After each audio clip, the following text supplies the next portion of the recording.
Don't. Don't open that box.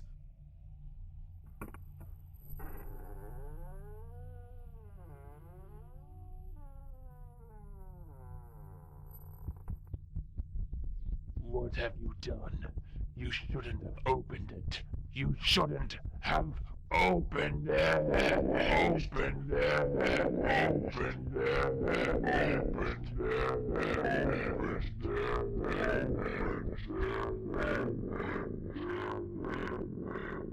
Hello, listening people. Hello. You're listening to Spit and Polish Presents The Mystery Box. I am one of your hosts, Ryan Swinsky. And I am Bartek. Hello, Bartek. How are you? Good, and I'm a host. And you're the host? Yes. The host or a host? A host. Oh, good. I'm the host. And No, you're a host too. No, I'm the host. You a host. And we are doing our monthly show, The Mystery Box, a show in which we have a box filled with DVDs, we pick one at random, we watch it, it's a complete mystery to us, these have been found secondhand, we watch the film, and then we come to you guys and talk about what we watched, try and decipher what we had just seen with our very own eyes, and heard with our ears, and tasted with our mouths, and felt with our genitals. And spoke with our nose, but that was weird. And spoke with our nose. We didn't sniff it. No sniffing here. And we spin Polish cycling because we are always spitting, and we both happen to be Polish. Isn't that right, Bartek? Yeah, I've heard that. Now, Bartek, we have a guest. Yeah? And that guest has a history with us. Yes. They're like that's a true. reoccurring guest. They were on the last Mystery Box episode, which didn't come War out. Story? What do you mean? No. Who's our guest?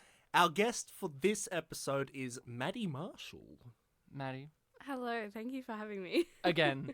Yes, again. So Maddy Marshall, your podcast debut was our last episode, which didn't come out because our audio file got corrupted on Yes. Bartek's audio, where it made it loop for 3 seconds for the rest of it after 17 minutes. Are you I gonna- edited it all. Are you going to drop in the loop? Sure. Oh, wasn't that great? Imagine an hour of that. Can we hear it 2 more times?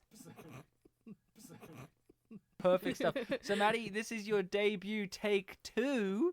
And first time round, we did Magic Kid 1. And we thought, well, we got to do Magic Kid 2. So this wasn't chosen at random this time. This was deliberately chosen. But it is still a mystery to us because we hadn't seen Magic Kid 2. And let me just spoil alert, seeing Magic Kid 1 doesn't really influence having to see Magic Kid 2 very much at all. There are connections, but very loose. Loose. It definitely follows the first one. So conclusion. we will briefly touch on that in a second, but I'll go through the history of the Magic Kid DVDs. Bartek and I, we were at a cash converters. We were looking for DVDs after recording an episode of the podcast, and the guy behind the desk at the cash converters said, "Hey, we were talking about our podcast out loud," and they were like, "Hey, it'd be a good one. Magic Kid 2. He specifically like Magic Kid 2, and it took us like 20 minutes. Yeah, we searched for it And at we his found request. the Magic Kid DVD double pack, bought it for $2, $1 each from each movie, yum yum. And, this guy really sold us on this Magic Kid 2 movie. We're like, oh man, I can't wait to do Magic Kid 2. Yeah, we bought Mr. Bones at the same time as Magic Kid, but we were thinking about Magic Kid. And the cover's pretty impressive. Like Magic Kid 1, very simple. Magic Kid 2 has this real kind of 80s aesthetic going on. You've got like the Magic Kid himself with like that slick back 80s businessman hair with his finger on his chin looking at us smiling like, yeah, I know I'm top shit. With like the red sun behind him. Yeah, the rising sun. And like every single character that's in the movie is around this sun in goofy poses with faces. Like there's a Hasidic Jew there. There's a pop star. There's a truck. Wait, is the Jew on the cover? The Jew's on the cover. He's on the cover. The evil businessman, the uncle from the first movie played by Stephen Furst, is on all fours next to a dog, and on the cover it does say Buford the dog is in this. Yes. It's got Magic Kid 2 and all the actors. And so this is really exciting. We're like, okay, Magic Kid 1, we'll get into that in a sec, but we thought the second one's going to step up this value. I mean, look at that cover, Maddie. Don't you think that the second one, and we were told the second one's better, doesn't you think, Or look at more this cover, yeah. it says the second one's going to be crazier than the first. It holds a lot of promise. Yeah. And we all know that sequels often go bigger, crazier, and better than the original. Like that's a staple of all sequels. I mean, you know, think about Terminator 2. It goes bigger and better and crazier, higher action, higher this. And so I was expecting Magic Kid 2 to do that, and we'll get into that. You're living a dream, Kevin. I know that if I were in your shoes, I wouldn't want to wake up. Now, Maddie, you picked Magic Kid 1, then the episode got corrupted, and you sad reacted to every single post that I made on the podcast on the Facebook, page. Yeah. So you're pretty upset that we didn't get to release a Magic Kid 1 episode. So how about you remind us all what happened in Magic Kid 1? Oh, well. Well, no, don't do it to me. I don't want it. It's only been a month since we've seen it. It's only been a month. Well, basically, it revolves around this kid who's into karate. Dragon ninjutsu. Yes, He's a dragon ninja. And honestly, the uncle's the main character, and he's like this Unk? Unk, yeah. You won't be sorry, Unc. He gets into all this trouble and owes people a bunch of money, and yeah, the kid has to come and save the day. The kid karate chops some people at a birthday party. Yeah. And the movie ends with them fighting at a club. And a guy walks over and says, I hate kids! And like starts attacking them. And that movie, very simply put, was a very generic, like, the kid needs to use his karate to fend off criminal Italian gangsters from hurting him and his uncle and his sister. Yep. And that was kind of it. And you had set pieces, like there was a scene at the pier that was very funny, and like all these crazy set pieces with the loose framework of let's show off this kid do karate. That's kind of all that movie really was. We all recommended it, but like on different varying levels of like, yeah, nah, you know, like it was still crap, but it was fun crap. We all enjoyed it and recommended it. The kid is a psychopath in the first one. He has like 2 modes of acting. He's like, golly gee, I just love being a ninja, and I want to fucking kill people. I'm very much an angry guy. Like, those are his 2 modes in the first one, and he kind of keeps those 2 modes in the second one. Less so with the second mode. He has a line in the first one where he complains about martial artists who don't practice what they preach. And unlike him, the first one had questionable material. It had weird fashion choices for the daughter. It had sexualization of minors, like the daughter again. She's like under 16. And it keeps every male adult other than the uncle wants to fuck this teenage girl. Remember that, Maddie? I do. It disturbs me. it was more like everyone wanted to fuck the teenage girl, and when he I was given said things, the benefit of the doubt. He didn't say the right things. Like there was that one line where, like, someone was oogling her and ogling her. Right. And I would like it if they oogled her.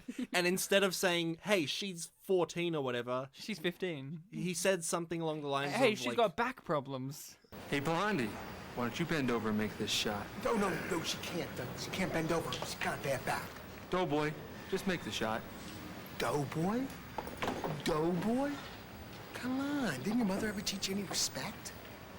That was that first movie, right? You had lots of funny, stupid stuff in it. Like, the fashion was crazy for that girl. There was a scene in it where her and a full-grown woman that we only met in one scene both wore the exact same leather jacket. And Maddie and I were like, oh, okay, they're on purposely not showing them in the same shots. They're not going to have them in the same shot because that's the same leather jacket. Then, bam, one shot and they both walk towards each other wearing the exact same outfit and they don't comment on it. And I was like, what the heck? So Magic Kid 1 ends with the uncle living, and he's no longer an alcoholic, and him and the kids are cool, and they end with the Magic Kid. Oh, and also there's no magic in these movies. It's all ninjutsu, at least in the first movie. Especially, no magic is even mentioned. There's no phrase of like, you're magic. You're like magical, like nothing magical. Just to be ninjutsu. clear, and when Ryan says ninjutsu, he's just talking about like martial arts. There's not like ninja, faux magic or anything like that. No, just pure hand-to-hand combat. Yeah, just martial arts. nothing magical in these Magic Kid movies, especially the first one, and it ends with like the uncle apparently changes his name. He's a famous movie agent for this kid, he's a millionaire. The film ends with like a joke, "Where are they now?" sequence. And then the second one is picking up from that first one, but kind of not really. Yeah, it doesn't follow the joke sequence at the end. The second one follows through on the kid became a movie star aspect and the uncle's the agent aspect, but yeah, at the end of the first film, he meets his hero, and his hero Don the Dragon Wilson. Don the Dragon Wilson, he's a real guy. And he basically like tells the kid, "Hey, I'm gonna start your movie martial arts career." And then the movie ends on a freeze frame of the young daughter's erect nipple in a white shirt and Stephen Fry plowing down on a churro. That was Stephen the first. Stephen First. I would love it if it was Stephen Fry. Stephen Fry, the intellectual. He was like, "I did this," and then Thunderpants. Like those are his two modes. How No, convenient. Stephen First plowing down on a churro, and the young teenage girl's erect nipple through a white t-shirt. Mwah. And there Magic was- Kid 1 ended. Now, Well, there was a post-credit sequence where he was being silly on a bed, and the kid was like, "Hey, it's all over. What are you doing?" he was all being like, "Whoa," doing karate stuff, and the Magic Kid's like, "Get out of here." And then the movie ended, closed the chapter on that. Maddie shook hands with us after we recorded the episode. We all said, "We're all pals now." And she told all of her friends that I met at a party, and I had to tell all of them, "Oh yeah, Maddie's on this podcast, guys. She's going to be here on in like a week or two." And then that episode, well, I guess magic did happen because it cursed that episode. Black magic. Black magic. Kung Fu mysticism magic. I should have known your Kung Fu treachery would have got us in the end, Magic Kid. So we got Maddie back. We're like, "Maddie, podcast debut again. Take 2. You're more prepared this time. You know what's going to go on because we're doing Magic Kid 2. Now, Maddie, did you love Magic Kid 2? I think compared to the first one, it was a bit of a letdown, really. Are you kidding? No, Are you sure? I'm sure. Compared to the first one? Yeah. The third one's going to make up for it, right? Yeah, we hope so. We'll make it. We'll make it. So, how excited were you to do Magic Kid 2? I was very excited. I said I'm not coming back unless we do Magic Kid 2. That was a specific thing she said. You also wanted to watch it straight after Magic Kid 1. I did. You're like, "We're not going to do both right now?" And we're like, no, that would be too much Magic Kid energy. We don't have 3 hours to kill before recording. Well, we could have. Why am I always trying to have a meaningful conversation with a dog? Now, this feature film is rated PG for low-level violence and sexual references, and I think That's technically for both films. out of the two of them, this is the one with the least amount of sexual references in it. Both have a lot of innuendo. Yeah, but this one has less. This one has less. Does it? Yes. The first one has all the pedophiles. It has all the people being weird, and has Stephen First telling the young daughter, "If you go on your first date, don't do, and you're like, is he referencing sex or blowjobs?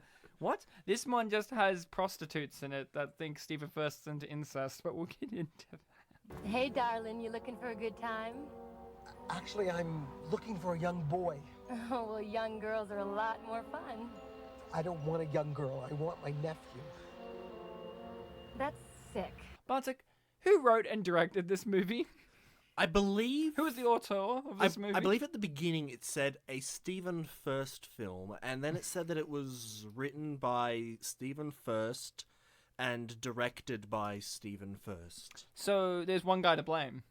Maybe. There's one actor, director, writer with a face to blame. It's Buford the dog. We knew it was him all along. His comic foil in the film. Exactly right. So, Bartek, how excited were you to come back to Magic Kid universe, the Magic Kid 2? How pumped? I was keen. You really liked the first one. I quite enjoyed it. I wasn't super crazy about it, but I thought it was a good time. So, and we were recommended Magic Kid 2 specifically. So, coming back to the Kid universe, as we call it. Yeah. You see it's done by Stephen First. Mm-hmm. Did you love it? To be bold and answer your question with a question, Ryan, which of the two films did I burst into tears laughing at? This one. It was Magic Kid 2. But does that mean you loved it, then? But I think the rest of this episode is going to be explaining why that isn't the clincher in deciding which one I preferred. That's right. We'll put it that way, since we... The answer is still Magic Kid 2, weirdly. Like, he's still going to explain why it isn't. You're but right, it's like, twist, it was Magic Kid 2. Despite laughing really hard at this film, it was the better film. So, to give a quick kind of rundown of Magic Kid 2, because, full disclosure, I don't think any of us really like this movie, and we were talking just before recording of what are we going to say? There's not really a plot. The first one had a simple framework of a plot that I just went through, right? Yeah. This one's plot is meandering, and then it comes in, and you're like, oh, is that the plot? And then it's gone. It's basically Magic Kid, Kevin Ryan, that's his name, Kevin Ryan. Yep. Not just I'm saying Kevin and then, hey, Ryan, me. Kevin Ryan Kevin, me. is a Hollywood star doing a movie called Ninja Kid. Yes. Ninja Boy. Oh, yeah, Ninja Boy. This is Magic Kid. He's doing Ninja Boy, a movie that's so well loved it's not even made yet. And he's doing that, and he's living the hard life of being a full-time Hollywood star, but not being able to get to his studies and go to high school. Yeah, he's 14. He's almost entering high school. And is he 14? Yes. Are you sure? Yes, two characters confirmed it. I'm not sure if the movie stated he was 14 enough. Are you sure? So he's 14? Yes. I just want to clarify that. He's the same age as the sister in the first movie. Okay, good on. Yeah, apparently a little bit of time has passed.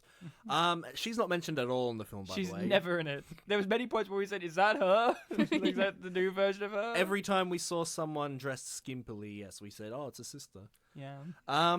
Yeah, the plot, it's very basic. He's doing this film... the evil person in charge, the guy, the biggest head of the stakeholder, studio. head of the studio. Because it's his studios. The head of the studio is trying to take control of everything by making all these decisions, and it's preventing him from studying and living a life. And he's just not being a regular kid, and that's like his big conflict in the film. He's definitely at the forefront this time. And that's the movie. That's the plot. Yeah, things happen. We'll get into that, but yeah. Do things happen, Bartek? Maddie, did things happen? No. So, no, they didn't. The things that happen is the bad guy escalates to the point in which he sends a motorcycle gang after the uncle to get the kid to come on set. That's what happens. The rest of it are just scenes. Scenes to make the movie 90 minutes long. That's the movie. Like, hey, do you want to see Stephen Furst, the director, writer, of an actor of this movie, play poker for about, let's be generous, 10 minutes worth of time in this movie? Because he has like 5 poker scenes. Do you want to see him play poker for 10 minutes? And be accused of cheating? And be accused of cheating even though he never is? Magic Kid 2! like, that's the movie. Like, we got... that's all this movie is scenes. The bad guy comes in and says, I'm demanding a plot. And the movie goes, hold on. Buford! And then the movie... That pesky dog. And then the movie continues, scene.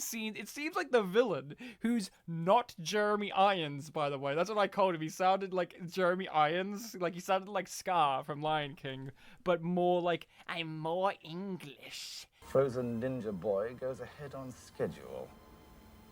Find me another Ninja Boy. The not Scar guy, it's like he comes in and he's like, I demand that we have a sinister Hollywood plot. And Stephen Furst is like, whoa. No one told me my phone wasn't dog slobber proof. Buford! Well, you know, actually, like, that's the movie. That's the movie. Yeah, right from the beginning, like, I think first shot we were confused because it was just the kid eating in a restaurant, right? Yeah. And we were unsure of whether it was a film or if it was a commercial.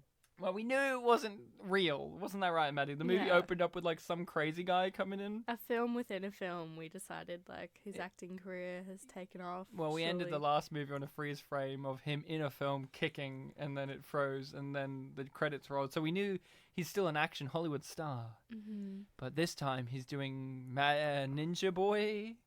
My big question, Maddie, is would you watch Ninja Boy? I would. You would watch Ninja Boy if it was released?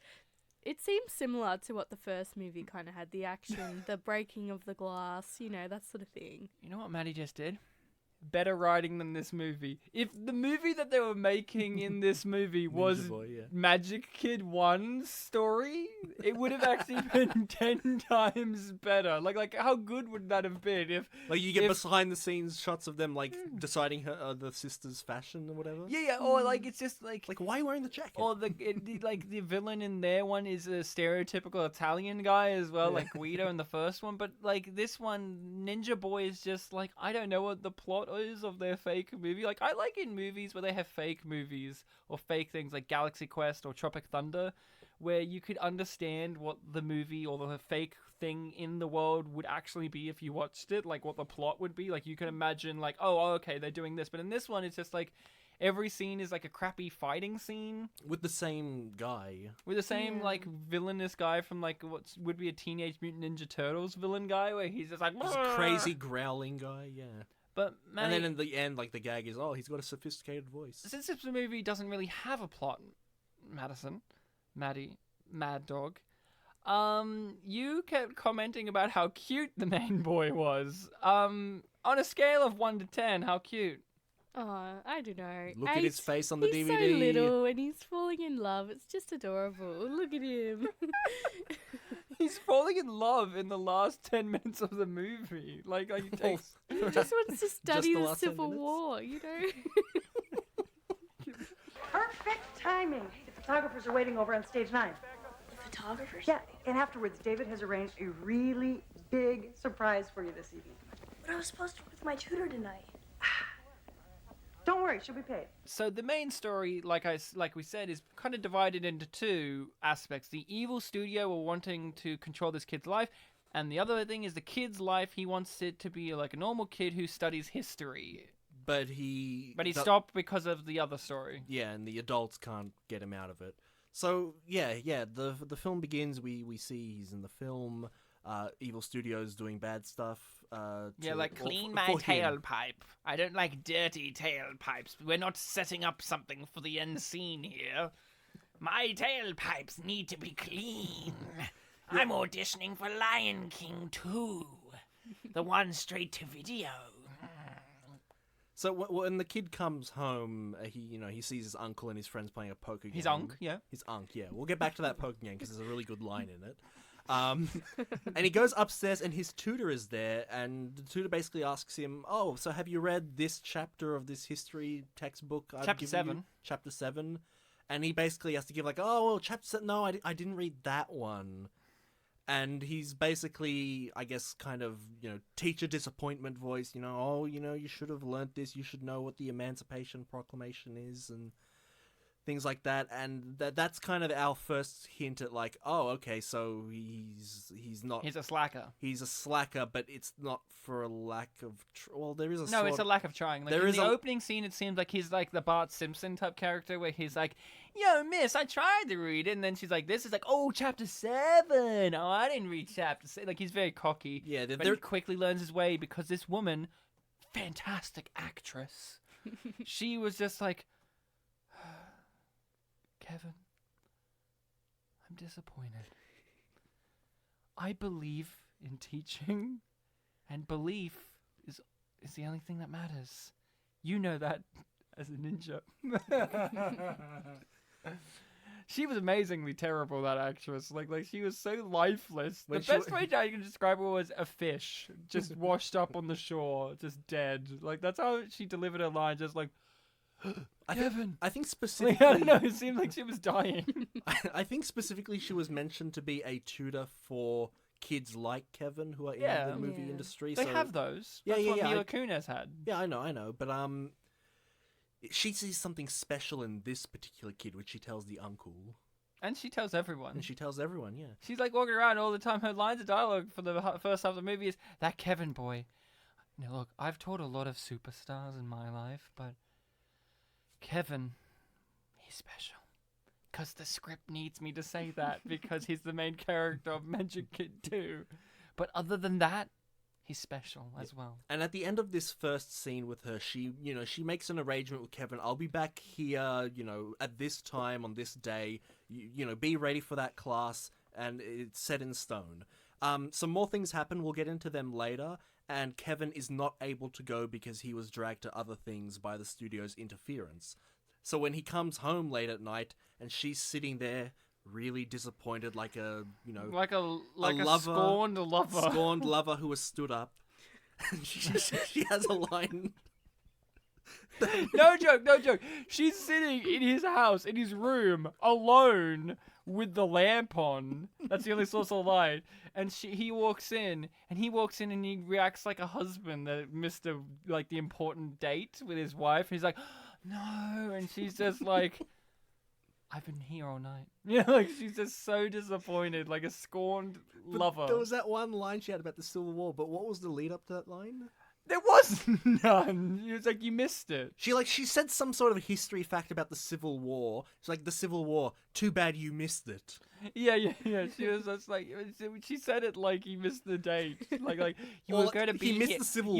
You were going to be here to learn about this aspect of American history, but about the Civil War, but you missed it. You weren't there. And it sounded like he wasn't there for the Civil War itself. It was like, where were you at the Civil War? Huh? We were all there. We're all there fighting for slavery. But you weren't. Where were you? The studio wanted me to be seen in public. Well, I was here to teach you about the Civil War. Did you learn anything about the Civil War tonight, Kevin? Tonight? Well, it was kind of a war. I don't know how civil it was. The Civil War was the turning point in our country's history. I'm sorry you had to miss it. She was crazy. I don't know. Like there's this line that she has in the movie where she's talking to the evil, not Jeremy Irons guy, where she's all like, "You're working, Kevin, too hard. He needs a break. If you do not give him a break, I'll have to go to the higher authorities." And he's just like, oh yeah, children's services or something. No. It's like two crazy opposite ends of the acting spectrum. You have her, who's dead and lifeless. She's just like, if you don't. And then you have him, gentlemen, go stop her. Like there's this one end to the other of like crazy acting extremes. Get rid of her. Like one's like extreme and the other's extreme at the opposite end. Like one's like, I want to play it like dead lifeless, and one's like, I want to play it with dripping menace and over the top evil. And she's just like, oh no, I got fired for my ideals. Now, Maddie, during the moment in which Kevin missed out on having the date with his teacher... He missed the Civil War. When Kevin missed the Civil War, what was Kevin up to? Do you remember? Yeah, he went out and... Well, before he went out to party, he did have a very important music scene he had to watch for 40 minutes. That was at the party, wasn't it? Yes, Oh, no. Even before that, like he was wrapping up filming for the day and he was exhausted. Oh yeah, he had to kick a guy through a window 50 times. And then he had the photo shoot. And there were always minor problems. Yeah, the photo shoot. Yeah, that's what I was leading up to. I forgot about him. There were two elements, the photo shoot and then a surprise for you. Well, tell us about the photo shoot, Maddie. How good was that photographer? Was he a nice guy? No. What was he doing? Oh, he was just... the poor kid, he couldn't catch a break. He was just taking a million photos of him. He was trying to study his history book and... Was he grabbing his face a lot and being like, don't blink? Oh, yeah. He was. He was like, don't blink. And he was constantly blinking. Like, the kid was blinking a million miles an hour. He was high on ice. He was putting his head back into its natural position, and the guy just kept taking photos like there was no problem. Remember the real big betrayal moment for the photographer guy? He was like, what is that? It's my history book. Get that out of here. So he could take literally one more photo and be like, I'm done. And then leave. Yeah, Kevin's sitting reading. He's like, get rid of that. Takes the book away, one photo.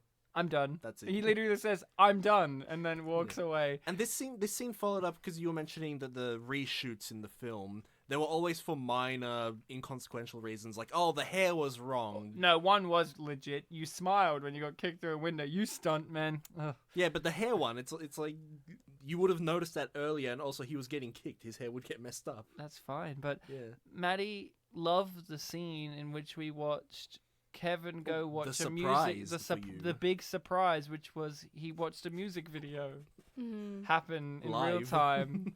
Tell us about this music video, Maddie. Was it great? Did you loved it? You No, were smiling. that scene went for a long time, and when we were watching it, we were trying to figure out whether that was the sister or not from the first movie. Surprise! What it's kind your of sister. music video was it? It was a pop sort of. It was a bit. Was it just a sexily clad young lady jiggling about the place singing in on a mist dark stage? Yeah. for 5 minutes? Bit inappropriate for a child, but everybody was ogling or Yeah, ogling her. Steve at first looked like he was about to pop a Everyone- blood clot in his you brain. Like you he looked like noted- he was about to ejaculate. Yeah, you noted that Magic Kid was really happy about it. He looked horny as fuck. He's a child. He's 14. You get boners by 14, Maddie. I'm sorry to let that be a cat out of the bag about the male biology, but by Ryan, you that let it age, slip. boys are masturbating at that point, and he was jerking one off to her later that night. I tell you, he was. That boy, he was. That's why the teacher was disappointed. She was like, it should have been about the Civil War. You should have been masturbating about the Emancipation Act. Proclamation. No, I didn't know. I don't know about it. I wasn't at the Civil War. I can't tell you what it was called. All I can tell you is Kevin should have been masturbating to slaves, but instead he was masturbating to a 1980s music video lady, which is very unfortunate because we were all guessing, like Maddie said, oh, is that the daughter? We thought, oh, maybe the daughter's got a music career now. But then I said, it better not be, because every single person, including Magic Kid and the uncle, are horny right now. And then, thank Christ, she walked off and the evil villain guy's like, Luna, I love you, Luna. And we're like, oh, thank God, it's not the sister. That wasn't the sister's I name. didn't think it was the sister at all. But Oh, really? No, I thought I we all didn't. thought it was the sister. I was joking. I guess it was, oh, well, Bartek. How could we know that? Until we got proper establishment, they were both blonde and young girls scantily clad. That's like the description of the daughter from the first movie, isn't it, Maddie? Mm-hmm. I mean, this woman, though, didn't wear little mini shorts with, like, lace floral coming out of the trouser legs, but pretty close, Bartek. Pretty close. But then they go to this club. Again... Yes, the surprise was you're taking her out on a date to a club. And you guys are going to kiss outside, and you're gonna like it a lot, and he did.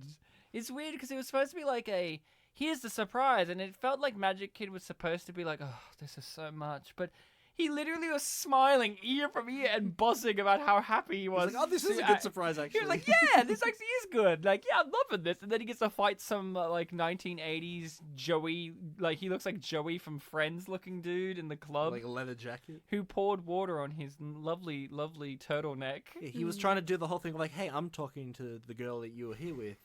Get away, kid. No, he said some great line where he's like, hey, do you mind if I step in for the rest of your life? I was like, fuck, I wish I could say that to someone. And I wish I could walk over to someone's date at the club and say that. Like, can you imagine that? Like Maddie, could you imagine if you had a club and you had, like, a date there and then a guy stepped in and said that to them? I think immediately you'd have to be like, to the date you're with, I'm sorry, but he's got a point there. I mean, you're gone. That's a great point he made. Can I step in for the rest of your life? And the scene continues, and obviously a fight happens. And it's just the two of them, right, Ryan? Well, at first it is. In this packed club, just the two of them. And then a server at the club, an employee of the club, a woman, a young lady, a tiny girl. Yeah, she's carrying like a tray with glasses on them or something. They get accidentally bumped by someone who gets bumped by them fighting, and then the woman serving grabs that woman's hair and starts punching her in the face, and then is surprised that the woman starts fighting back, and then everyone ensues. immediately starts fighting. Well, if I was at a club, Maddie and I, we're club animals, we just club all the time. Not together, of course. Club the God verb? forbid, we only podcast together, but clubbing, that's a separate entity. With a big But club? we both know that if you see anyone, other than security, of course, but if you see employees of clubs start fighting, then that means the clubs are off, you gotta start fighting. That's the rules, isn't it, Maddie? Yeah, I mean, that's the rule of club fight. You can't talk about club fight. That's the second rule of club fight. And the first, too, I think. Oh, I don't know. We're not allowed to talk about it. First rule of club fight is, You do not talk about Club Ike. Did you think that the action in this movie, the fights in this movie, were fun to watch? And would you say they were equal to, better, or worse than the kung fu action in the first movie? Is there a right answer? I don't know. I think It's an opinion. equal. Give me your opinion. Equal. I You think equal, yeah. huh? There was Yeah. no fishing line caught in a guy's Yeah. ear, and then they threw him off a pier. But They're a bit pretty less good. gimmicky. Yeah, But did you love the action in this? I did. I was waiting for more of it though. So I think, Really, you want yeah, more action? I yeah. thought that the first 20 minutes were like pure action. But it was fake because it was a Well, part it's of all- the movie. You know what I mean? Manny, it's all fake. But That like, kid isn't he actually. was acting within the acting. You know what Oh right, Double acting. I mean? Yeah. double. Oh yeah, there was a whole double act. There was a whole mini subplot. I know, mini sub, where he couldn't Yes, get I would have ordered a mini sub. Thank you. mini subplot. I want it fresh, not toasted. Thank you. Yes, I mean this is a micro subplot where he's not able to nail a particular line. He has to. Oh, I say thought in you the meant film. his teacher. I thought we already covered that. No, I said minor, Ryan. Micro So sub. he's even. not able to nail a certain line of dialogue, and Stephen First is trying to teach him. Yeah. It's like, did they have outtakes of Stephen First being like, you gotta get this line, like him, Stephen First, the director, coming over and be like, here's the thing, kid, you're screwing up this line. We gotta do. You're saying it too good. saying it too good. Okay, so you got basically the kid doesn't get to see his teacher. The big problem with this is, right, the teacher gets fired, she gets sent away, and it's supposed to be like this big emotional moment. Yeah. Like, it's like, oh no, not the teacher. She was the only one who looking out for his his interests. She's the heart of the film, and she's being sent away. She has ideals that she got fired for. But I said something, and I think it still sticks. This movie tries to treat her like she's this big, important mentor character, like Miss Honey from Matilda. But she isn't. She's like in 3 scenes before that, and we didn't even get an understanding of what kind of teacher she is. We just know that she's just like, you weren't there. Like, we know that she cares because Kevin's special, but we don't even understand what kind of vibe she is as a teacher, Yeah, let as alone far- one that you're upset that she's gone. Like usually in a movie like this, you yourself wish that could be your teacher, like a Miss Honey or something, right, from Matilda, or you know, Miss Krabappel or something, right? Robin Like, Williams. or From, Robin Williams yeah. from Dead Poet Society and stuff like that. But this is As just like far she's as- just some person Yeah. hired by the studio, and And you're as like, oh far- no. Yeah, and as far as we're aware, her teaching style is, did you read the chapter? Okay, let me tell you a bit more about No, it. no. Her teaching style is shame them. Well, if they You- fail, yeah. You weren't there. You missed it.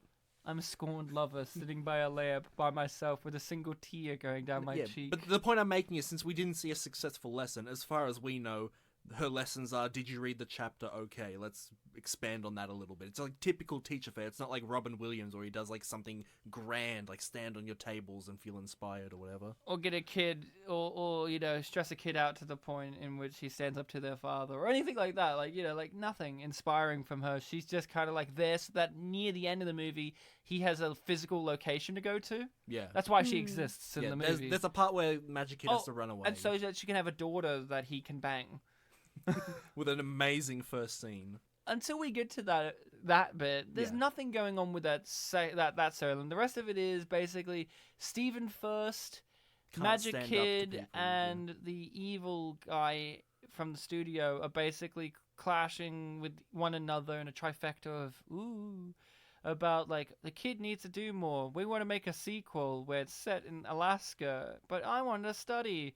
Uncle, why aren't you defending me? I'm playing poker. Buford the dog. I'm auditioning for Lion King. Like, that's the rest of the movie. Like, And there's the literally- legendary merchandising scene. There's literally nothing. Okay, before we get to the merchandising scene, Yes. there's one thing we need to talk about: the poker scenes. Yes. I mean, ever since he's been sitting next to me, I haven't won a hand. Talk about paranoid. Hey, we're agents. All agents are paranoid. Maddie, do you know how to play poker? No. Okay, cool. As someone who doesn't know, do you know how to play any of those kind of card games? A little bit. A little bit. Do you find it interesting in movies when they have whole sequences dedicated to card games? Any in particular that stand out? Like when you see a movie, you go, yes, a card game. Look, no. I can't Not even think of Austin any- Powers? I can't think of any Not even Austin examples. Powers 1? 5. I'll stay. I suggest you hit, sir. I also like to live dangerously. As you wish, sir. 20 beats your 5. I'm sorry, sir. Well, I won't lie to you. Cards are not my bag, baby. What is really difficult about communicating to an audience, anything like a card game or poker, any of these kind of pool, like in the first one, you have to make it like interesting. In this movie, they're just there, and there's a joke that maybe Buford the dog's cheating, but then they never answer that, so it's like pointless. Why I'm asking you is, in these 15 million poker scenes, I watched you just kind of zone out. You're just like gone. You're like eyes glazed over, and I was like, I'm with you. I'm with Look, you. they didn't really add much, did they? They did add one line that defines the whole entire movie. Bartek. There was one character there that I compared to the neurotic guy from One Flew Over the Cuckoo's Nest. One Flew Over the Cuckoo's Nest, whose name Harding. I think Yeah, his name was? Harding. Yeah, Harding from One Flew Over the Cuckoo's Nest, who's just like really stressed out and paranoid that like he hasn't won a single hand all night, and all night Buford the dog has been sitting next to him, and he's assuming that little actions that Buford is taking is indicating to Stephen first that like, oh, he's got this kind of hand. Right. So he's paranoid and just like complaining about everything, and everyone's getting, all weird about it. And near the end of this scene, I can't remember what he was asked. He was asked something along the lines of... Who doesn't care? His response, the way the actor said it, taken in pure isolation, is the definition of this movie. Yeah, he said, I don't care, in a really great way. And it just defines this movie. I don't It's like, care. I don't care. I don't care. That was us. We were just like, I don't care. There's a bit where I said, hey, when did this guy have his hero turn? And Bart's like, oh, you didn't see that moment? And I'm like, I did. I don't care. I just don't care. That's why I asked about the poker stuff, because Maddy, that's the scenes where you didn't care. The thing is, poker or card games or any of these kind of things, like Magic Kid 1 did this better. You had pool scenes and that, and they were fun and interesting to watch, but you could film them and they could be the most boring thing in the world because you're watching someone else play a game, which is incredibly boring if not done right. Yes? Poker... Most people don't know the rules of card games, honestly. Like, we just take It's we a just risk when you take it. pick one, yeah. We just take it in movies when they go, and I won, and they lay out all their cards on the table. We just go, oh, yeah, the movie said he won. Well, I don't know what the difference between card hands are. Like, the average person who watches movies don't know. You just trust the movie. But when you have scenes where it's just them sitting around doing nothing, you're just like... Well, here's my thing. I wish I knew poker. I guess I'm going to start learning. I don't know. I do know how to play poker, and I know some other games that like can be used for gambling, but the draw to them in films isn't like the hands they have. It's like, the discussions they're having alongside. It's what the scenes mean. Yeah. There's tension, whatever. But like, since it didn't have any of that, you just had them being like, and here's my hand. And me, I just go... And they're complaining about like wild cards or something. Like, this is a wild card. No, we drew. We can't pick wild cards when you've drawn. It reminds me in the television show Black Books, one of them gets addicted to gambling in an episode, and they have like a scene in which they're like, all right, we're going to play this kind of poker, and it's like some made-up thing, and they're like... Dealer's choice. We're playing Lebanese Southern Cross. 40-80, the ante-5s and 2s are wilds, no raising before the button. I don't want any showboating, no coffee housing, no auntie's draws. Minimum 3 aces to start, minimum bet 1 ton. Let's play. Everyone else is like, yeah, we got it. And he's just like, and And that's how it feels sometimes when you watch cards and movies. And this one, it's just like, this is the movie. They should not call Magic Kid 2. They should call it Stephen First Poker Night. Wild Card Poker Night with Stephen First. Like, that's what they should have called it. The cover shouldn't be the fucking little kid with his hand on his chin. It should be Stephen First holding a deck of cards, doing some card tricks. Like it should be him. I don't think with there was like that a much full poker head. in this film, It was Ryan. so much unnecessary fucking poker. There was like 3 to 5 scenes. unnecessary, yeah, but There's 3 to 5 scenes of Stephen First like poker, to the point in which there is so much poker because the kid's main problem with the uncle is he plays poker too much. Well, the main At problem least in with the the first uncle- movie, the uncle, his problem was he was an alcoholic who was selfish, who wasn't used to having children and having to care for others. But he's gone through that arc already. So in this movie, his arc is to stand up to people. But the only reason he isn't standing up to people is because the script requires him not to. Yeah, and I That's just thought the only reason. And his escapism is to play poker with his dumbass friends. To me, it's too much poker, not enough like character arcs or development. That's what I'm just emphasizing. It's really boring when we see him just play poker. It feels like, hey guys, I really just like playing poker. I'm gonna include it in my movie about the kids movie. You know, kids, they love poker scenes. They love scenes in which I'm being accused of cheating at poker, but I don't let them know that I am because I'm not. I'm really good at poker. I'm Stephen First. I'm good at poker. Like I know I'm emphasizing this a lot, but there's nothing else. Like we have just scenes. So when you have 5 scenes dedicated to poker, that's a lot of scenes again, of poker. I swear that there were like 2, and then he went to a guy's house, and there was one happening off No, screen. there were several poker scenes. How many?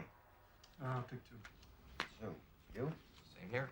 2. I'll take 3. 3. And Mr. Lucky takes 3. I'll bet $10. Too rich for me. I'm out. I'll see your 10, and I bet another 10. 3 ladies. Read 'em and weep, 4 deuces. Okay, that does it.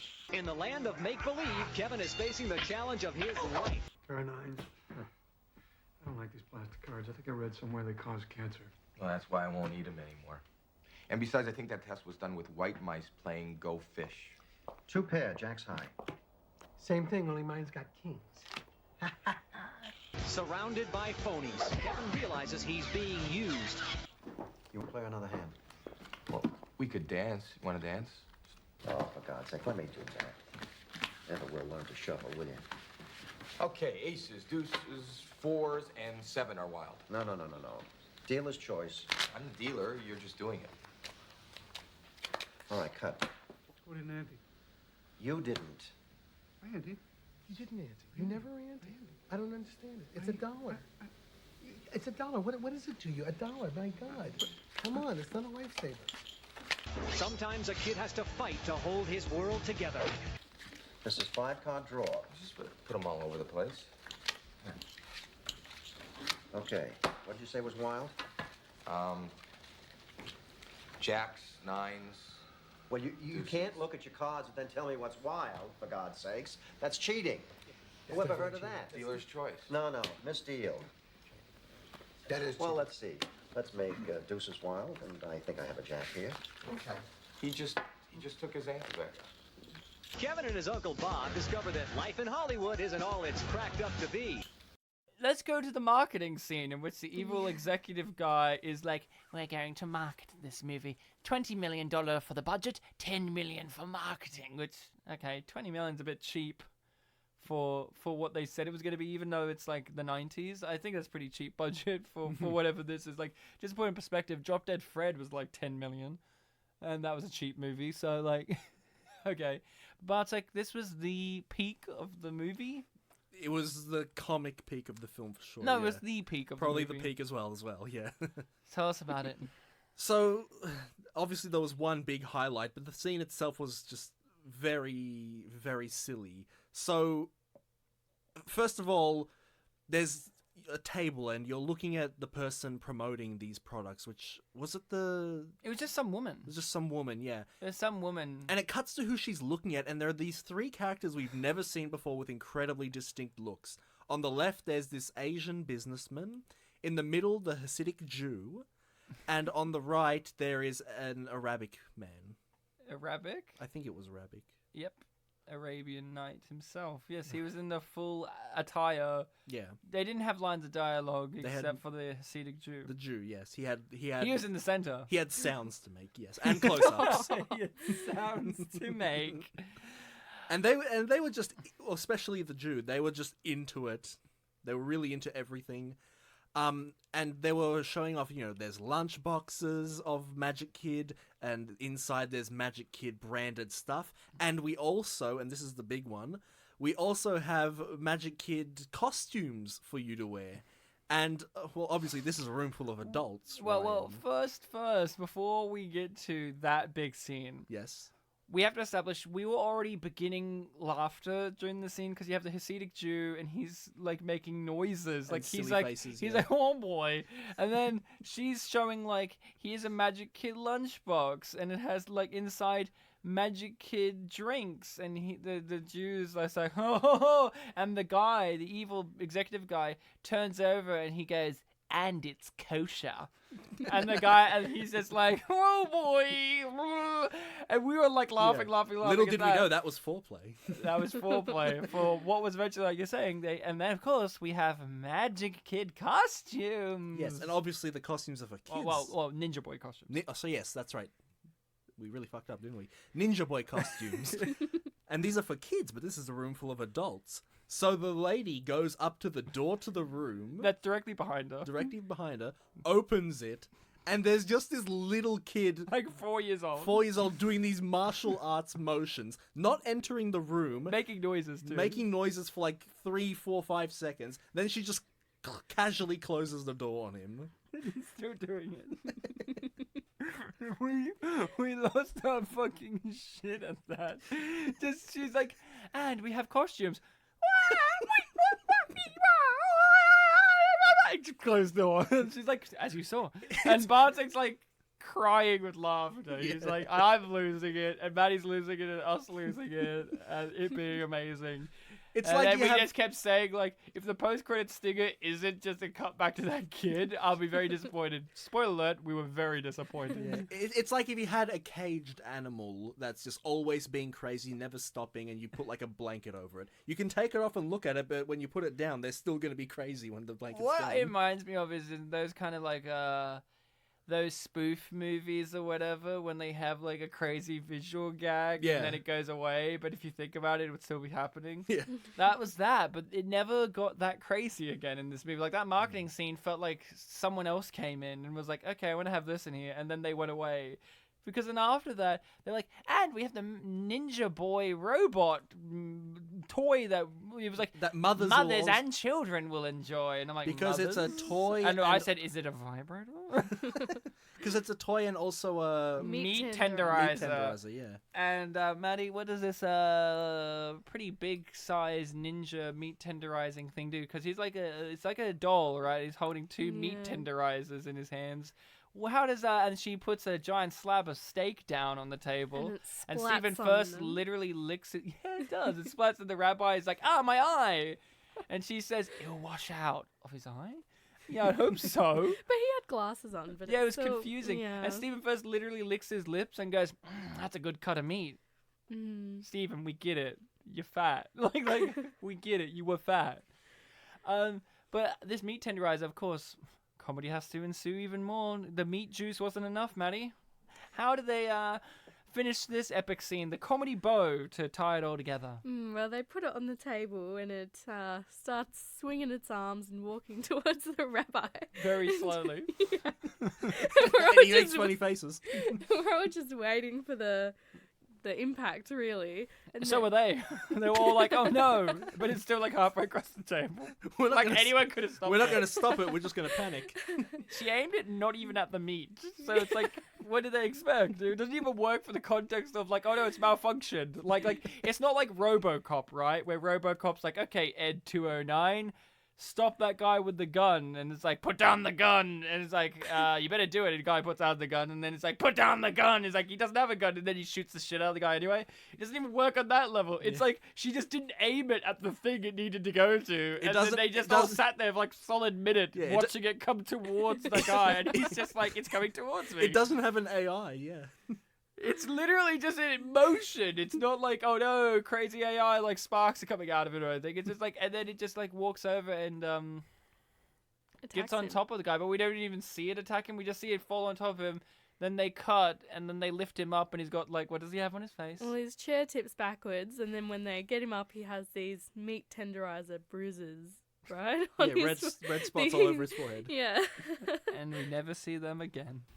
And finally, for a bit of marketing genius, a toy every kid will want and every mother can use.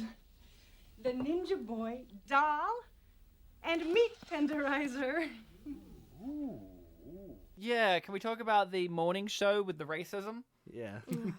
Where he goes on some morning show, the kid, and it's like, hey, I'm going to answer all the questions you're going to ask me, morning show guy. And he's like, fine then, we'll just do the demonstration of this Japanese guy that we won't show you his face of properly to beat the fuck out of you with this giant stick. And Stephen First's like, it looks like licorice. Nom nom nom. Like, we get it, you fat Stephen. We get it. You like food. There's literally a scene where it's like a guy leaves and he takes his plate of food and eats it too. We get it, Stephen. You're a big boy. That was a double gag, because at the beginning of the scene, they gave him No, he has a double chin, but yeah. Double chin, yeah. At the beginning of that scene, they gave him the salad and the other guy, like, a bunch of burgers and stuff, and then they're like, oh, whoops, we got the wrong way They also around. gave him, the other guy, the drink that Stephen first ordered. Yeah. And he's like, oh, crazy. But this morning show has, like, a David Letterman type guy on it, right? And he's all, like, indignant, like, he hates his assistant.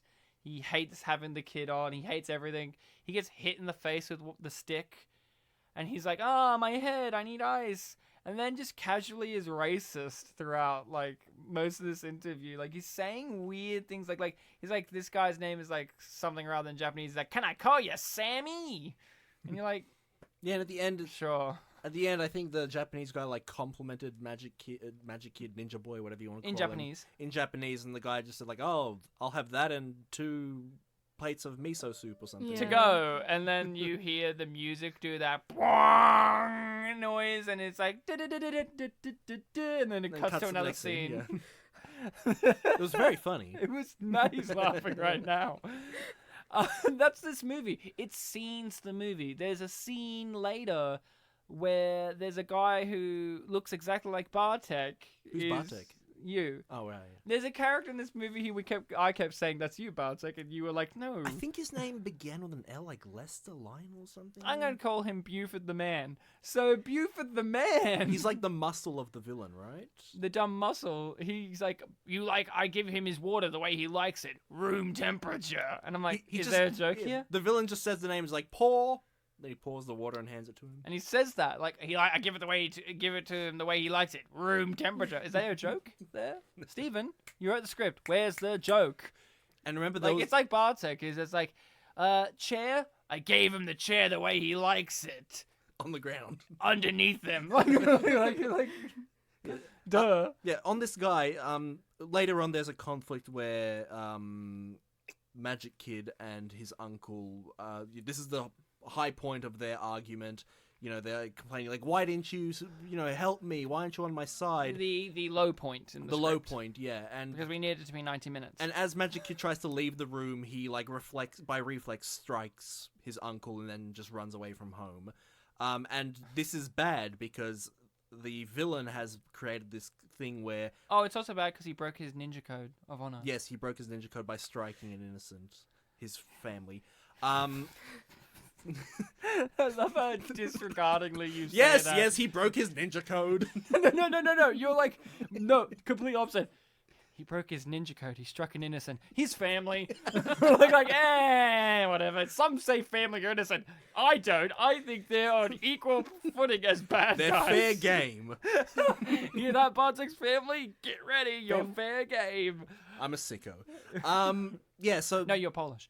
Yes, that's what's the difference. Anyway, Ooh. anyway, the uncle's whole the contract issue with the villain is that like, oh, you said that as soon as we finish this film, he can start high school, but now you're saying that he has to start the sequel immediately, so he can't go to high school. Yeah. And because he fails to negotiate out of this, he tries to play it up as a good thing to the kid. Yeah. And that creates this low point. The accidental strike, kid runs away from home. And goes to the school, the history teacher's house to meet her daughter. Yes, and- we'll get to that.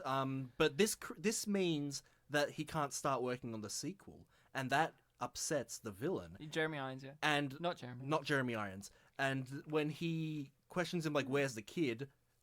Stephen first tells him, "I don't know," and he gets this guy that looks like me to find out if he's telling the truth. And he just grabs him and pushes him against the wall, And and he lifts just goes, him. He goes, I don't know. He lifts him, he puts him down, he goes back to the guy and he's like, I don't know if he's telling the truth There's or not. almost a joke there.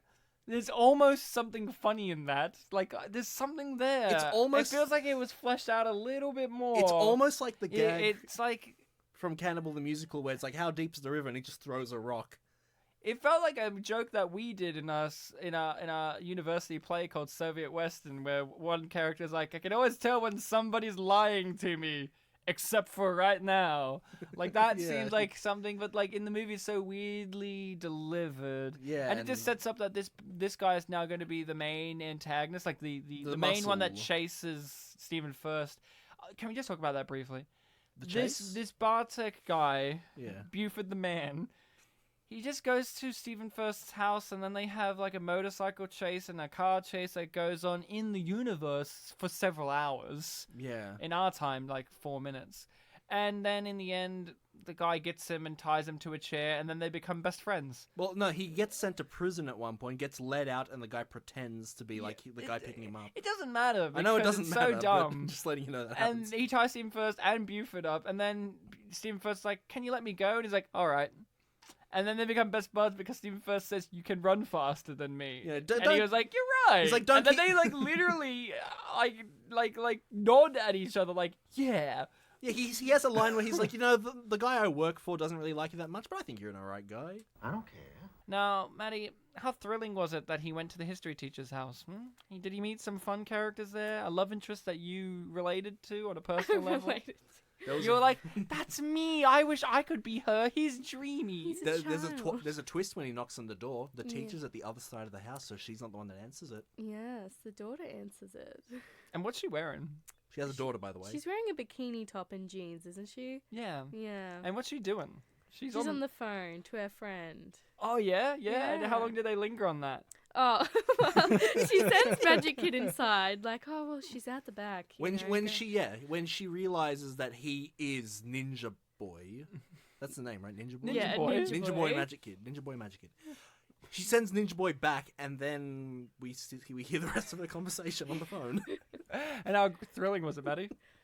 Well, not very. It went for like, how long? Like, at least a minute A or minute or something. two. Felt like a minute, yeah. And Yeah. I joked that if this was the rest of the movie, her on the phone. It's just like, no, you can't come over. Yes, it's actually him. Like, you Guess know. who just came in? If you come over, you'll stare at him. And if you stare at him, you make him cry. Yes, you will. You made that kid in kindergarten cry when you stared at him. Remember that? Was that real yeah. dialogue? Yeah. Yeah. That's real dialogue. No, you make him feel uncomfortable. You'll stare. Oh, yes, you always stare. You remember the time you were 5 years old and you stared at Jimmy Henson until he cried? No. Okay, I'll call you back tomorrow. All right, I'll call you in 30 minutes. Bye. Do you remember how they put the comedy bow on the end of that scene? She hangs up the phone, and then what happens? I can't remember. Oh, the door's locked. Oh, She's like- and then she proceeds to whisper through the doorknob that her mum needs to let her in, knowing that her mum's on the other side of the house. Why is she embarrassed? And then cuts to nighttime, and they're just hanging out back, swimming in the pool, Having burgers. having cheeseburgers, but no fries. Yeah. His favorite food is cheeseburger and fries, according to his bio. To his woman that makes up his answers. To his woman that makes up his answers. Yeah, we've all got one of those. The little boy, the son, just eats some hot stuff, and he's like, No, he drinks like tomato sauce straight out of the bottle, and and then the daughter gives him a chili sauce bottle. What a bitch! and then he like smiles and waves his hand in front of him like he's fanning his tongue. Do you guys have siblings? Yeah. Yeah. What's one of the something like that you've done to your sibling, like a weird little cruel thing that you didn't need to do? Anything? Did you poison them with chili? I know it's hard to admit on air that you've brutally murdered your sibling and buried them in the backyard in several pieces, but yes, I'm maybe willing. Maybe I'll hold my silence. People often think that I'm the younger sibling, but there was another one time. They're dead now. I murdered them and buried them in the backyard. Spread them out. They ate too much chili sauce. What's the address that you buried them at? Ryan, by the way? 123 Fake Street. Like the Simpos. Anything? Because I was trying to think about I have an older sibling, so it's a bit different, right? Like she would do it to me. I remember when I was a kid, I hated fake tattoos. Yeah. They grossed me out, and my sister put one on me, and it freaked me out, and I couldn't get it off of me because it was on my back. That was pretty good. That amuses me to this day. What a cruel thing to do. But it's like, you're often cruel. I often think of you as a villain. You were in this movie as a villain. So well, until I had a turn because I could run faster than someone. I can answer this for you. Yes. For you? Yeah. You've said it on the podcast before. You claimed on the podcast that your younger brother Oscar never played the video game version of Shark Tale, the game, and that you played it.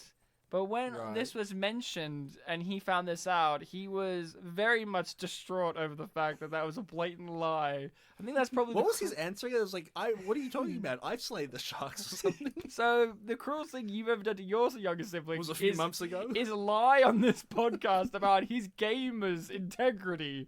That's your answer, Maddie. I imagine that you're someone who just poisons their siblings with chili sauces. Is that it? I think because I was the younger one, I was the one getting poisoned, you know? Did you get poisoned? Well, a couple of years ago at my sister's birthday, I was offered a drink, and I went to drink it, and it was a whole glass of soy sauce. It's like Coca-Cola, you can understand that. And I drank the whole thing. You have to excuse my little brother. He just escaped from the institution. Nanny, nanny, nana. He wears the younger brother's swimming shorts, but he wears them all the way up to, his nipples. Yeah, that's right. And then we had the best bit in the movie that made us nearly laugh as hard as the other moment with the little kid, where Karate Kid boy, Magic Kid, not at all ripping off Karate Kid, he flexes his little muscles, does a bunch of poses, and says, "I am the ninja boy." In a really weird way, and it made no sense. And then he proceeded to pray, and then he got pushed into the pool by the younger brother. He did the bow thing to the water, but then he got pushed. No, he put his hands in a prayer pose like that. He didn't do the thing you're doing with the fist and that. No, he did a proper two hands together prayer pose kind of thing, and then he got pushed. It was long shots. And then that was the end of him and the history teacher. They didn't really resolve anything. Well, no, there was one more interaction between him and the history teacher. Oh, yeah, you like cheeseburgers? No. No, sorry, that's a lot of cheeseburgers you're eating. No. Oh, sorry, those pajamas look good on you. Yes, thank you. The pajamas that she gave him. There's no resolution there. It's not like she's like, I'm going to be your teacher at the end. We never see her again, really. She's gone. It's just, you're dating my daughter now. And then the movie proceeds to basically end with the studio being like, damn, they own the ninja boy rights. I guess we'll kill him at the end of this movie, and then we will have our own Ninja Boy universe. I don't know what their plan is, honestly, with that. Well, first of all, Ryan, you disgust me because you've skipped over one of the big conflicts of the film. Yeah? He hasn't been on a date before. Maddie and I particularly lost our shit at that, because it's there's a bit where he's on the date with the daughter, and he's like, I've never been on a date before. And we all literally, you just went on a date 20 minutes ago in this movie. With the fucking You pop made star. out with her, and you made fought out for with her. her. You fought for her. In fact, why isn't she your date again? She seemed alright. And then later on, the girlfriend feels like she's been betrayed because she sees a news article of him, which I feel would have come out like much earlier than like it feels like, you know what I mean? Like, Yeah, it was just like posted on a wall at the game arcade. yeah, of them kissing, and then she's like, "Take your toys! You betrayed me!" You told me you haven't been on a date before. And then he's like, it wasn't a date, it was a studio, but it was a date, you idiot. And then he learns a lesson at the end, which is don't lie. It wasn't even like he had a girlfriend. It was just They hadn't even kissed. Like, him and the girl on the date. It wasn't like he didn't say, "I've never kissed before." You know, Maddie, would that infuriate you? Would you feel betrayed? If you and I went on a date and I was like, I've never been on a date before. And then you found out that I kissed a celebrity at a club, would you be annoyed? If you were a big celebrity, I think, you know. No. I'm me. You're Ryan Kid. I'm Ryan Kevin. Or Ryan Boy. I'm Ryan Boy. I think I'd be heartbroken then, to be honest. She looks heartbroken. Yeah. She sounds Take your toys, Ryan. Maddie's crying. But basically, we skip to the end because nothing really of major importance. Stephen first learns a lesson about being a good uncle again. The dog Buford does some crazy hijinks. He runs around with phone. He misguides Stephen First. They sleep together a lot. There's a mirror behind Stephen First's beds, and we all had loved that because it's like, oh, I guess he likes watching himself plow. The villain does meditation. That's at near the very end too. Wasn't that when he was saying like where he's kill like him or whatever? The villain's like, "Yes, we'll film the sequel next summer. Enjoy school." And they leave, and then he's like, "We're going to keep filming it. Recast the boy." And then like, "Oh, Gets sir, really they outfoxed us." And he goes, he says some Indian proverbs of some variety, and then he's just like, "Okay, here's what we're going to do. We're just going to kill him at the end of this feature film, and then we're going to keep going with the franchise and make it in a new direction." And there's like one good line where we hear the director of the movie getting propositioned on the phone of what he needs to do, and then he's like, "I have artistic integrity. I'm not going to kill this boy." "Wait, you offered me 2 feature films with Michelle Pfeiffer? Let's kill the kid. I never liked him anyway." And I'm like, I would be the same. Give me Michelle Pfeiffer, dang it. You think you're gonna have to pay for this call? You think? And the movie basically ends with confusing, like, the movie thinks that they cleverly outsmarted the bad guy by being like, "And I'm his agent." And then the bad guy's like, "Oh, get them off of my set." And then they proceed to send, like, thugs to attack them. But that's not winning. In fact, that's, like, you could get sued for that. Like, yeah, but I don't understand. Like, the best part was the bad guy from the In the Movie universe gets attacked by these guys when in the universe of the Magic Kid, the real world Magic Kid, he was following the orders of the bad guy, but he gets attacked anyway. And I lost my shit at that. Like, the bad guy in the movie, he was following what they said. Like, let's kill the Magic Kid at the end. But then the first person they hit is that guy. It's like, wait, like he was going to help you. He's either on your side or not doing anything. But, you know, bad guys, they kill their own men. Yeah. You know, they're bad. And the movie ends with just Stephen First and that being like, getting a phone call. Like, another studio wants to pick up our movie with the Ninja Boy. Buford! And that's kind of the end. Him and the girl kind of get together and they go to that high school where people wave at him all the time. End movie, no post-credit scene, disappointment. They blew up those cars too at the very end. Oh yes, the payoff, Ryan. Oh yes. Bartek's guy has a good guy turn, sticks a rag into the guy's car and blows up his car, but also every other single car in that car park. And it's supposed to be like, "Fuck yeah!" And the bad guy's like, "But you promised." And he's like, I'm an agent. I lie." And it's like supposed to be like this big, like, whoa. Wow, that's pretty villainous, good guy. And I don't care. I don't care. Would we recommend this movie? Yeah, sure. Okay. Maddie? If you're going to watch both of them, then yes. You would say watch both of them? Yeah. I wouldn't. I think it was fun. You did enjoy Magic Kid 2? I did. You would recommend this? Even with all the 15 poker scenes? There were definitely 15 of them. Bartek says 2. I say 15. There were either 2 or 16. 29 poker scenes. In fact, But I know how to play poker. So. But this is Stephen First Poker Night. I'm actually a bit surprised to hear that because you seem like really miserable watching this, and you were like, "Oh, this isn't as good as the first." Like, oh, you were bummed out. But okay, you're giving it a recommendation. If we're looking at it by itself, it was fun to watch. It was bad, but it was fun to watch. It did have that kid. Yeah. That's almost redeemable. Honestly, yeah, that scene's pretty great. But I'm cold and heartless. No, do not watch this. This is just Scenes the movie. Here's a scene now. We have to be 90 minutes long. Oh no, we could resolve the conflict, but oh no, Stephen first got in the car when the phone rang, even though we have established he has a mobile phone. Either way, we need the script to go longer. We need the film to be 90 minutes long. It's a movie. Technically, we shot it. The other thing I would say is this is technically more competent than the first Magic Kid. Like, it looks nicer, the audio is better. There's still audio problems. Sometimes the music's too loud or it cuts awkwardly. Yeah. But overall, it's not incompetent like the first one was. But that's also a downside because the first one was technically incompetent to a point where it was hilarious. But at the same time, I will say the first one did have one irredeemable thing, which is they spent 15 years going to a Universal Studios park. Oh, yeah. Well, this one didn't have that. This one was paced better. It had a music video. This one was paced, but at least there was something more interesting to look at, a sexy lady, than them going to see King Kong. Like, I don't know. Me. I don't know. Both sound pretty interesting to different people. If it was both of them combined as sexy King Kong, then yes. Personally, I don't care about either, but yeah.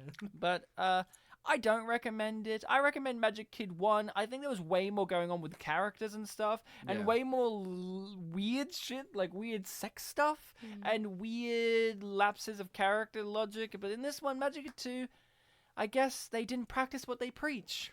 Those phonies. Which one had the better action? That is a good question. I was going to say the first one, but there were some fun action scenes in the second one. Like, I felt like the second one consistently kept up the gimmicky tone of the action when there was some. But the first one did have the pier scene. But it only had the pier scene. The rest of them were he kicks people. This one had a little bit more fun to the action set pieces, but it was still lifeless and dull overall. No from me. Bartek? No, it's also a no. It just wasn't as fun as the first one. Especially, the first one was a real surprise for us. Like, it was crappy, but there was heart to it, I guess, and we laughed at a lot of things. It was creepier. It was creepier, but we had a lot of fun poking at that. This one, it just felt a little too... long in the tooth. Long.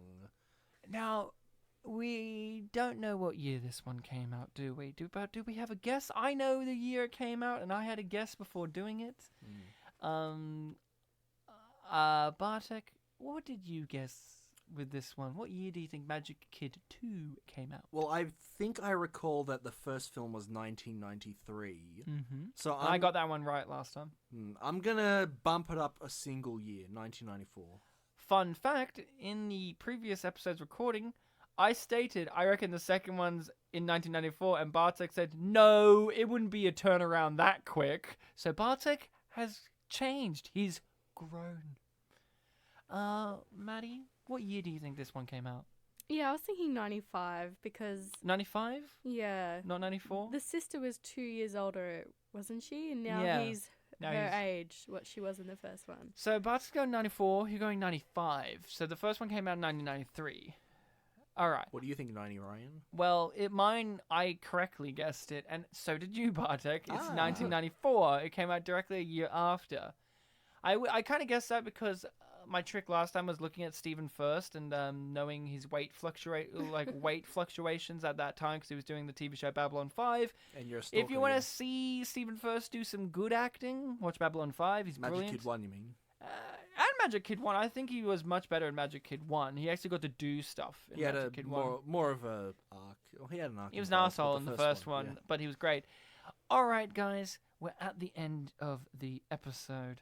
We are trapped in the room, and this time we're trapped because of, well, there's no way to say it, but there's a little 4-year-old boy at the door who's going, and if we open the door, we'll be in trouble, right? Well, no, the door's open. Oh, shit. But we cannot close it. We have to get out of that room. So we have to pick a character from this feature film other than his character. Yeah. We can't have, like, he's the Shadow Link character. Like, we can't have that, the Shadow Link version of him. Yeah. We have to choose a character from this movie to help us defeat the little 4-year-old boy with unstoppable crazy energy. Bartek, who would you nominate? I'm thinking between the I don't care guy and the Japanese businessman from the merchandising scene. Not the Hasidic Jew. No. He got hurt. This kid will hurt you. Maddie? Mad Dog? Can I go with the meat tenderizer? The meat tenderizer is a good choice. That It was actually- such a great character. I love their arc. It's like a Terminator. It doesn't stop for anything. Far out. I was gonna pick an answer completely opposite, but Maddie brings up that meat tenderizer to the point at which you go, is there really even... What were you thinking? I gotta say the Bartek guy. Oh, me, right, yeah. Or Buford the dog. Oh, yeah. Because I think Buford is like the same size as that kid. So I was like, they could take each other on and we walk out. But you know what? No, we gotta go with the meat tenderizer because it did prove a very dangerous weapon. So we've activated the meat tenderizer while it's walking across the room. We'll go into our plug zone.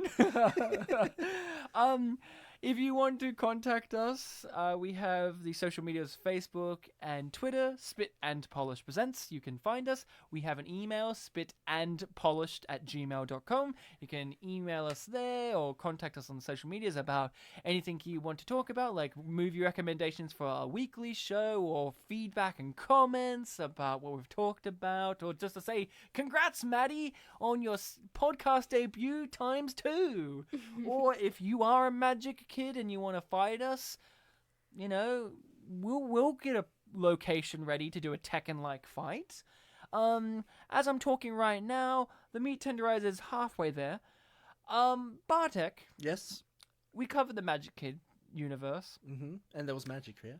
That's us, like 2 movies down from the mystery box that we've had there very early on. We're having less and less of the ones from the early days in there.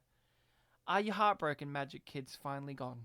Are you, like, lovelorn? Like, even though the second one wasn't even that good, are you a bit like, it's gone? I feel serene. He feels serene.